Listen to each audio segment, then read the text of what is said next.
শহরে এসেছি, ভাবলাম একটা পাকা বাড়ি বানাবো আর মাকেও খুব খুশি রাখতে পারবো। আমাদের মাটির বাড়ির চাল ফাটা, বৃষ্টির সময় জলও পড়ে, তাই বাড়িটাকে পাকা করতে হবে। আর মায়ের শরীরটাও আজকাল খুব একটা ভালো থাকে না, মায়ের চিকিৎসার খরচটাও লাগবে, তাই সততার সাথে উপার্জন করতে এই শহরে এসেছি। যাই হোক স্যার, আপনি আপনার ব্যাগ পেয়ে গেছেন, একটু ভালো করে চেক করে নিন, আমি 1 টাকাও হাত দিইনি।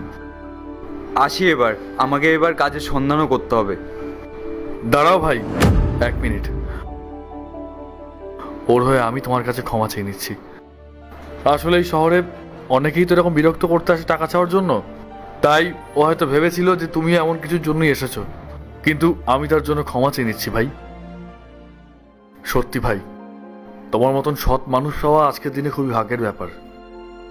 যেখানে আজকাল মানুষ মানুষের ক্ষতি করতে চায়, আর সেখানে তুমি তোমার চরম বিপদের দিনেও এরকম সততা দেখাতে পারলে।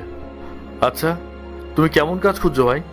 স্যার সেরকম কিছু তো ভেবে আসিনি, ওই পেটের টানে আর উপার্জন করব বলে এই শহরে এসেছিলাম। যা পাবো সততার সাথেই করব, কারণ আমাকে অনেক টাকা ইনকাম করতে হবে, মার আর আমার স্বপ্নগুলো পূরণ করতে হবে। আচ্ছা, আমাদের কোম্পানিতে একটা পিওনের ভ্যাকান্সি খালি আছে না? হ্যাঁ স্যার, ভ্যাকান্সি তো একদম খালি আছে। ভাই, তুমি চাইলে আমাদের এই কোম্পানিতে পিওনের জবটা জয়েন করতে পারো, আর স্যালারিও খুব ভালো পাবে। তুমি কাজটা করবে?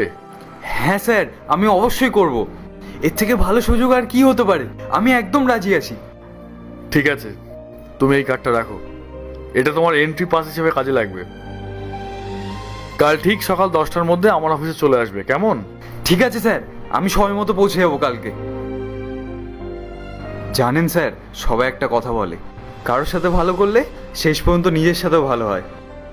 আমি আপনার হারিয়ে যাওয়া ব্যাগটা দিয়ে আপনার উপকার করলাম, আর শেষ পর্যন্ত আপনি আমাকে কাজ দিয়ে আমার উপকার করে দিলেন। এই চাকরিটা না পেলে আমাকে তো সারাদিন রোদে রোদে ঘুরে বেড়াতে হতো, আর পেটের টানে কষ্ট করতে হতো। এখন আমার সব দুশ্চিন্তা দূর হয়ে গেছে। মা ফোন করলে যখন বলবো আমি একটা বড় কোম্পানিতে চাকরি পেয়েছি, মা শুনলে খুব খুশি হবে। আরে ভাই, উপকার তুমি আমার করলে। আমার এই পার্সে শুধু ক্যাশ ছিল না, এর মধ্যে আমার কিছু ইম্পর্টেন্ট ডকুমেন্টসও ছিল, আর সেগুলো হারিয়ে গেলে আমি যে কি বিপদে পড়তাম সেটা একমাত্র আমিই জানি। আর এই কারণেই তোমাকে যে আমি কি ভাষায় ধন্যবাদ জানাবো আমি সত্যি বুঝতে পারছি না। থ্যাংক ইউ সো মাচ ভাই। স্যার, এতে ধন্যবাদ দেওয়ার কি আছে, এটা তো আমার কর্তব্য ছিল। আপনাকে অনেক অনেক ধন্যবাদ। কংগ্রাচুলেশনস। ধন্যবাদ ম্যাডাম।